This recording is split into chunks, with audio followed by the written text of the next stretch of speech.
Hello students, welcome back. Students, आज का जो हमारा टॉपिक है वो है मेजरमेंट ऑफ फ्लक्स। इससे पहले मैंने गॉस लॉ बताया था आपको, और गॉस लॉ के बाद मैंने आपको ये कहा था कि हम गॉसेस लॉ की जो भी एप्लीकेशन है उसको स्टार्ट करेंगे।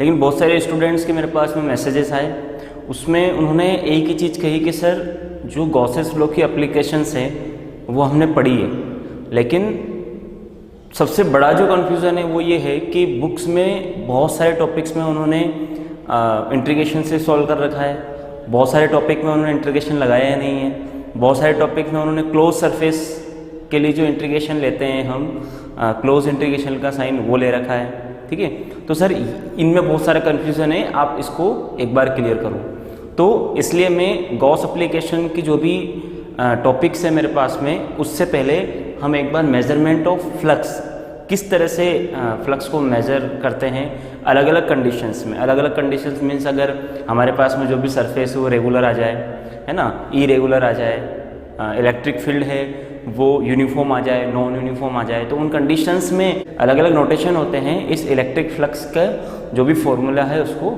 लिखने के, और इन्हीं अलग अलग तरीक़ों से हम क्या करते हैं, इलेक्ट्रिक फ्लक्स को सॉल्व करते हैं।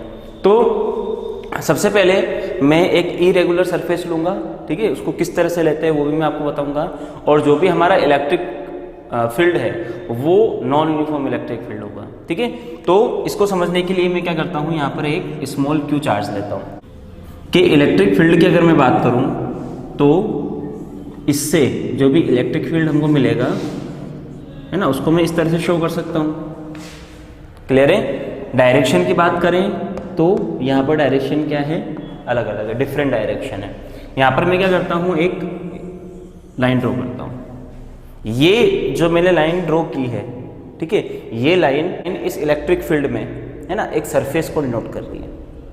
ये जो मैंने लाइन खींची है, ये लाइन इस इलेक्ट्रिक फील्ड में क्या कर रही है, एक सरफेस को डिनोट कर रही है। अब हम क्या करेंगे, यहाँ पर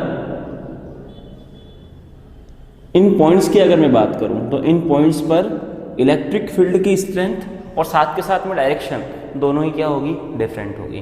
ठीक है, ठीक है, ये जो पॉइंट है यहाँ पर इलेक्ट्रिक फील्ड मैं E1 ले लेता हूँ, ये E2 और ये E3, ठीक है, और ये इलेक्ट्रिक फील्ड यहाँ से यहाँ तक है, ठीक है, जिसको ये सरफेस क्या कर रहा है, कवर कर रहा है। अब अगर मुझे इस सरफेस से एसोसिएट इलेक्ट्रिक फ्लक्स को फाइंड करना है ना, तो उसको फाइंड करने के लिए हम क्या करेंगे, यहाँ पर एक स्मॉल एरिया एलिमेंट कंसिडर करेंगे। डायरेक्शन की अगर मैं बात करूँ तो वेक्टर ds, या फिर इसको मैं dA से भी डिनोट कर सकता हूँ, तो वेक्टर dA। थीटा की बात करूँ, ठीक है, तो यहाँ पर थीटा क्या होगा, θ1, ठीक है। यहाँ की अगर बात करूँ तो यहाँ पर जो भी थीटा की वैल्यू होगी वो θ2 होगी, ठीक है, और ये ds, सॉरी dA लिया है वहाँ पे मैंने, तो ये dA, ठीक है। इसी तरह अगर यहाँ की बात करूँ तो यहाँ पर जो भी थीटा होगा वो डिफरेंट होगा, इसको मैं θ3 ले लेता हूँ, ठीक है, और ये वेक्टर dA, ठीक है। ये जो मेरे पास में स्मॉल एरिया एलिमेंट मैंने यहाँ पे लिया है, यहाँ पर भी सेम वैसे लूँगा और यहाँ भी सेम वैसे लूँगा, तो इनसे निकलने वाला जो भी इलेक्ट्रिक फ्लक्स होगा उसको हम कैसे कैलकुलेट करें। ठीक है, तो फॉर्मूला क्या है मेरे पास में, फॉर्मूला है मेरे पास में d phi e is equal to E dot dA। ये फॉर्मूला होता है, ये हमने जब फ्लक्स के बारे में, फ्लक्स की डेफिनेशन जब देखे थे उस कंडीशन में मैंने ये फॉर्मूला लिखा था। अब यहाँ पर जब स्मॉल एरिया एलिमेंट की बात करूँगा, है ना, तो यहाँ से यहाँ तक इस पूरे ही सरफेस को मैंने क्या किया है, एक स्मॉल एरिया एलिमेंट में कंसिडर माना है कि यहाँ से यहाँ तक का जो भी एरिया है वो पूरा ही क्या है, स्मॉल एरिया एलिमेंट में डिवाइडेड है। ठीक है, और ये एरिया की अगर बात करूँ तो वेक्टर ds से इसको हम क्या कर रहे हैं, डिनोट कर रहे हैं। इसके लिए अगर मैं इलेक्ट्रिक फ्लक्स को फाइंड करना चाहूँ तो कैसे फाइंड करूँगा, फाइंड करता हूँ d phi e 1, ठीक है, इज इक्वल टू E1, क्योंकि यहाँ पर ये जो एरिया एलिमेंट है, यहाँ पर अगर मैं इलेक्ट्रिक फील्ड की बात करूँ, है ना, तो इलेक्ट्रिक फील्ड की स्ट्रेंथ इन सभी पॉइंट पर क्या है, डिफरेंट है। इसलिए मैंने यहाँ पे क्या लिया है, E1 लिया है d फाई E1 के लिए, है ना। पहले एरिया एलिमेंट के लिए इलेक्ट्रिक फील्ड क्या है मेरे पास में, वेक्टर E1 डॉट dA, और इसको मैं कैसे लिख सकता हूँ, E1 dA cos थीटा और 1। नेक्स्ट, अगर मैं इस एरिया एलिमेंट के लिए इसको सॉल्व करना चाहूँ तो कैसे कर सकता हूँ, d phi E2 is equal to vector E2 dot vector dA and is equal to E2 dA cos theta 2, ठीक है। इसी तरह से थर्ड जो है मेरे पास में एरिया एलिमेंट, उसके लिए सॉल्व करें तो यहाँ पर इलेक्ट्रिक फील्ड की मैं बात करूँ, ठीक है, तो इलेक्ट्रिक फील्ड क्या है, वेक्टर E3 डॉट dA, और ये हो जाएगा E3 dA cos थीटा 3। इसी तरह से यहाँ पर जो भी स्मॉल एरिया एलिमेंट है वो क्या है, इनफाइनाइट है। तो इनफाइनाइट एरिया एलिमेंट के लिए हम फ्लक्स अगर फाइंड करेंगे तो इसी तरह से फाइंड करेंगे। क्लियर है। अब हम क्या करेंगे, इनको ऐड करते हैं, इनको भी ऐड करेंगे और साथ में साथ इनको भी ऐड करेंगे, ठीक है। तो इसको अगर मैं ऐड करता हूँ, है ना, तो टोटल फ्लक्स को मैं कैसे लिख सकता हूँ, फाई E, ठीक है। जो भी मेरे पास में इलेक्ट्रिक फील्ड है E1, E2, E3 और जो भी इनफाइनाइट तक जा रहा है, ठीक है, पॉइंट तक, इनफाइनाइट पॉइंट तक जा रहा है En, है ना, तो उन सभी को मैं क्या करूँगा, ऐड मीन्स इंटीग्रेशन, है ना। तो यहाँ पर मैंने साइन लगाया इंटीग्रेशन का, और इन सभी के लिए मैंने क्या लिख दिया यहाँ पे, vector E। Small area element की बात करूँ तो उस कंडीशन में यहाँ पर क्या हो जाएगा, वेक्टर dA, और इसको अगर मैं सोल्व करूँ तो ये हो जाएगा integration E dA cos theta, ठीक है। तो ये हो जाएगा phi E is equal to integration E dA cos theta. तो अगर मेरे पास में जो भी सरफेस है वो इरेगुलर है, और साथ के साथ अगर जो मेरा इलेक्ट्रिक फील्ड है वो नॉन यूनिफॉर्म इलेक्ट्रिक फील्ड है, तो उस कंडीशन में इस फॉर्मूले का यूज हम करेंगे। तो ये किसके लिए है, इरेगुलर सरफेस के लिए, और साथ के साथ नॉन यूनिफॉर्म इलेक्ट्रिक फील्ड के लिए, ठीक है। अब फॉर एग्जांपल मेरे पास में जो भी इलेक्ट्रिक फील्ड है वो यूनिफॉर्म आ जाए इस तरह से, ठीक है, और यहाँ पर जो भी सरफेस है ना, ये भी क्या है, प्लेन है।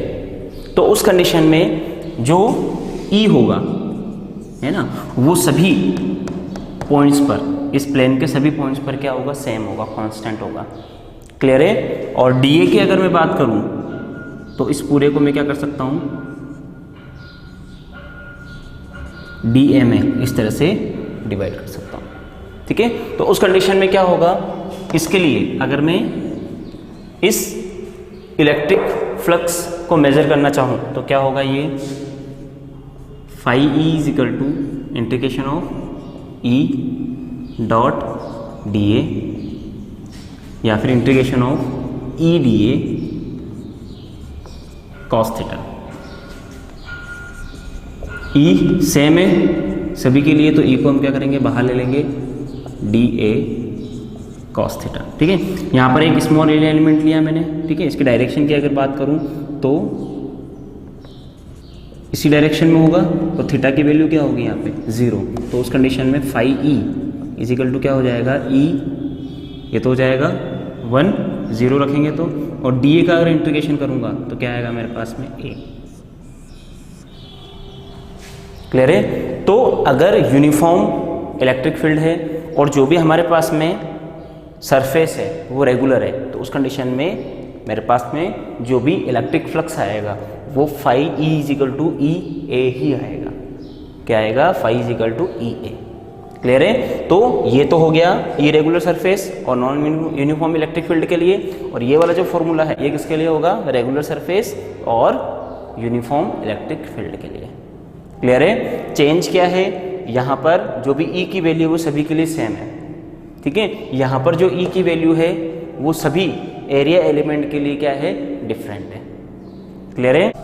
इसके बाद जब हमने गॉस थ्योरम पढ़ी थी तो उसमें क्लोज सरफेस लिया था, तो उस कॉन्सेप्ट को भी आपको मैं क्लियर करता हुआ चलूँगा, ताकि आपको आगे जब आप एप्लीकेशन स्टार्ट करो तो आपको दिक्कत ना आए कि हमको एक क्लोज सरफेस है तो उस कंडीशन में हमको किस तरह से इलेक्ट्रिक फ्लक्स फाइंड करना है ना। तो अब हम देखते हैं कि अगर हमारे पास में क्लोज सरफेस है और क्लोज सरफेस से अगर हमको लिंक्ड या फिर उससे जो भी एसोसिएट इलेक्ट्रिक फ्लक्स है उसको हम किस तरह से फाइंड कर सकते। तो हमने ये देख लिया कि अगर हमारे पास में सरफेस रेगुलर आ जाए, इरेगुलर आ जाए, है ना, तो उस कंडीशन में हम इलेक्ट्रिक फ्लक्स को कैसे फाइंड करते हैं, ठीक है। अब हम बात करेंगे कि हमारे पास में जो भी सरफेस है वो क्लोज है, तो क्लोज सरफेस से जो भी एसोसिएट इलेक्ट्रिक फ्लक्स होता है उसको हम किस तरह से फाइंड करते हैं, ठीक है। तो फ्लक्स फाइंड करने से पहले हम ये देखते हैं कि क्लोज सरफेस क्या होती है। क्लोज सरफेस का मतलब ये होता है कि जो चारों तरफ से क्या हो, बंद हो, है ना, वो क्या होगी, क्लोज सरफेस। नॉर्मली वर्ड में एग्जाम्पल से समझना चाहो तो ये मेरे पास में एक कैप है, ठीक है। अगर इस कैप को मैं इस तरह से बंद कर दूं, ठीक है, तो इस कैप के लिए ये जो सरफेस हो गई ये क्या हो गई, क्लोज सरफेस हो गई, ठीक है। तो इसी तरह से एक क्लोज सरफेस है मेरे पास में क्यू, ठीक है।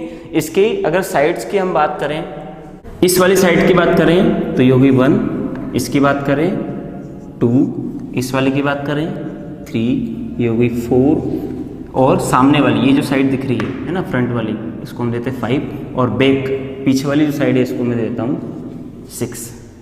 तो टोटल 6 साइड है मेरे पास में, ठीक है, जिससे हमको क्या करना है, फ्लक्स फाइंड करना है। जिससे लिंक हम क्या करेंगे, फ्लक्स फाइंड करेंगे इस तरह से, ठीक है। 1 2 3 4 5 एंड 6, ये सेम इस तरह की क्या है, सरफेस है मेरे पास में। अब जब इससे टोटल लिंक फ्लक्स मुझे फाइंड करना है तो मैं क्या करूँगा, अलग अलग पहले सरफेस लूँगा, ये वाली साइड लूँगा, ये वाली लूँगा, ये वाली लूँगा, ये वाली लूँगा, पीछे वाली सरफेस से जो भी एसोसिएट फ्लक्स है उसको फाइंड करूँगा, आगे वाली जो भी सरफेस है इससे एसोसिएट में क्या करूँगा, फ्लक्स फाइंड करूँगा। तो फ्लक्स फाइंड करने का मेरे पास में फॉर्मूला क्या है, फॉर्मूला है मेरे पास में phi E is equal to E A cos theta. Formula है मेरे पास में phi E is equal to E A cos theta. अब जहाँ तक इस एरिया की डायरेक्शन की बात आती है ना, तो डायरेक्शन हम क्या लेते हैं, टुवर्ड द नॉर्मल। अगर मैं इस सरफेस की बात करूँ, है ना, तो इसका नॉर्मल ये है, ठीक है, लेकिन इसका नॉर्मल ये भी है, ठीक है। तो हमको कौन सा नॉर्मल लेना है इसकी डायरेक्शन के लिए, है ना, तो इसकी डायरेक्शन के लिए या कोई भी साइड हो उसकी डायरेक्शन के लिए अगर हमको नॉर्मल लेना है, उसकी डायरेक्शन के लिए अगर हमको नॉर्मल लेना है तो नॉर्मल क्या होगा, हमेशा जो अपवर्ड बाहर की ओर जो निकल रहा है, ठीक है, उसी नॉर्मल को हमको कंसिडर करना है। तो यहाँ पर अगर मैं देखूँ, ठीक है, इस सरफेस के लिए तो क्या होगा, ये डायरेक्शन होगी, इसकी बात करूँ ये डायरेक्शन, इसकी बात करूँ ये डायरेक्शन, इसकी बात करूँ तो ये डायरेक्शन, और इसकी बात करूँ, ठीक है, तो इसके लिए आगे वाला जो नॉर्मल होगा इस तरह से वो, और पीछे वाले के लिए इस तरह से, पीछे जो नॉर्मल हमको मिलेगा वो ही से क्या होगी, डायरेक्शन होगी, ठीक है। अब E dot A cos theta, ठीक है, तो हम जो भी थीटा की वैल्यू लेते हो, थीटा क्या होता है, एक तो ये नॉर्मल और जो भी एरिया वेक्टर बोल सकते हैं, एरिया वेक्टर और जो भी इलेक्ट्रिक फील्ड है, इन दोनों के बीच की डायरेक्शन को हम लेते हैं। तो हम मान लेते हैं कि ये एक यूनिफॉर्म इलेक्ट्रिक फील्ड में रखा हुआ है इस तरह से, ये ई,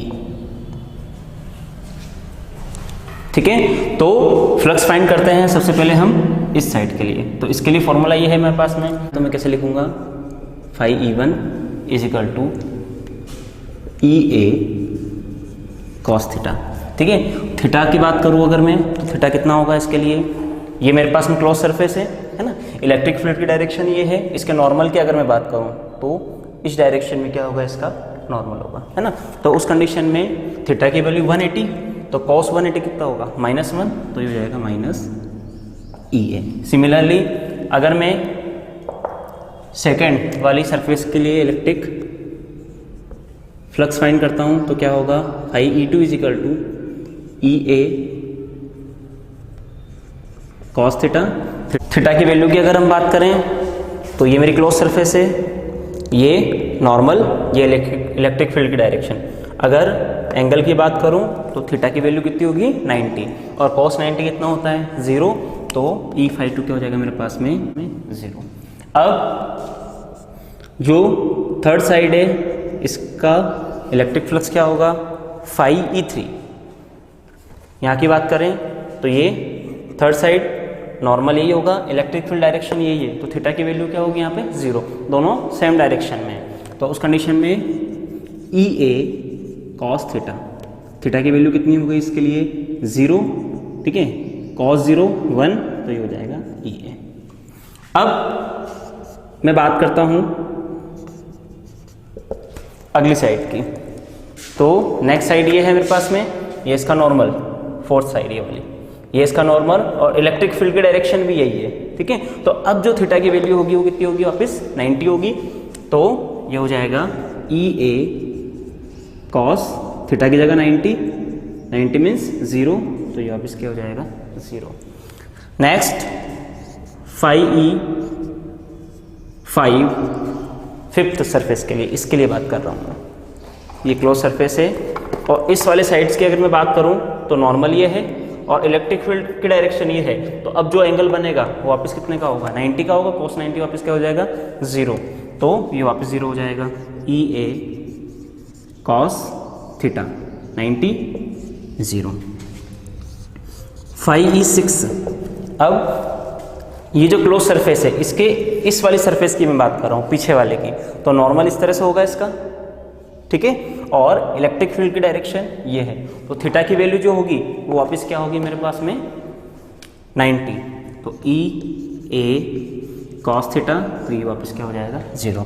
टोटल की बात करूं तो मैं इसको फाई E से लिख सकता हूं और यहाँ का अगर बात करूं तो ये क्या हो जाएगा 0, ठीक है। तो यहाँ पर इस क्लोज सरफेस से जो भी एसोसिएट इलेक्ट्रिक फ्लक्स है उसकी वैल्यू क्या है 0। ये एक पर्टिकुलर एक स्पेशल केस है ना, जिसमें हमको इलेक्ट्रिक फ्लक्स क्या मिलता है 0, ठीक है। यहाँ पर ये जो भी वैल्यू आई है ये मेरा कंसर्न नहीं है ना, लेकिन इलेक्ट्रिक फ्लक्स को फाइंड करने की जो मेथड होती है वो किस तरह से होती है, अलग अलग साइड के लिए अलग अलग मुझे इलेक्ट्रिक फ्लक्स फाइंड करना पड़ता है।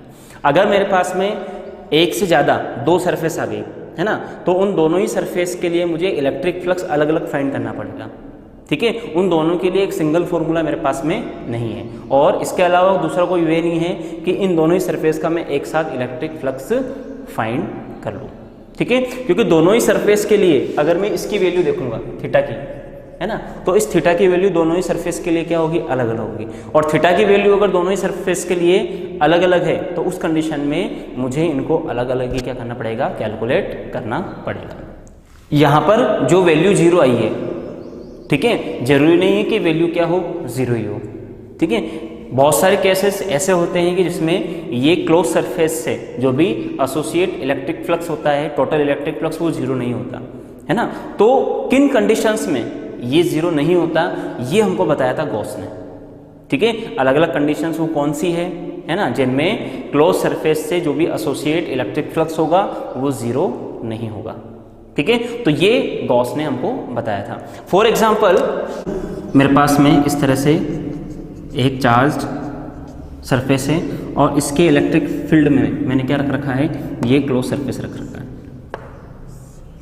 ठीक है। तो ये फर्स्ट वाली साइड है इसकी और ये वाली साइड थर्ड है। तो इसके लिए अब क्या होगा, इस पॉइंट पर मैं इलेक्ट्रिक फील्ड E1 मान लेता हूँ और इस पर इलेक्ट्रिक फील्ड थर्ड है ना, तो E3 मान लेता हूँ। तो इन दोनों ही पॉइंट पर अब इलेक्ट्रिक फील्ड की जो स्ट्रेंथ होगी वो अलग अलग होगी, मतलब E और E यहाँ पर दोनों क्या होंगे, डिफरेंट होगा। उस कंडीशन में हमें जो भी टोटल फ्लक्स की वैल्यू मिलेगी वो 0 नहीं मिलेगी, ठीक है, उसकी कुछ ना कुछ वैल्यू हमको मिलेगी। यहाँ की बात करूँ तो इसको मैं R1 मान लेता हूँ, इसको R2 मान लेता हूँ, ये R1 का स्क्वायर हो जाएगा और ये हो जाएगा R2 का स्क्वायर। तो इन दोनों ही कंडीशन में E1 और E2 की वैल्यू मुझे अलग अलग मिल रही है, तो इलेक्ट्रिक फ्लक्स भी क्या होगा, 0 नहीं मिलेगा, वो अलग मिलेगा। यही गॉस ने बताया था, अब इन सभी को हमको एक सिंगल नोटेशन में लिखना है ना, तो इसको एक सिंगल नोटेशन में हम कैसे लिख सकते हैं वो देखते हैं।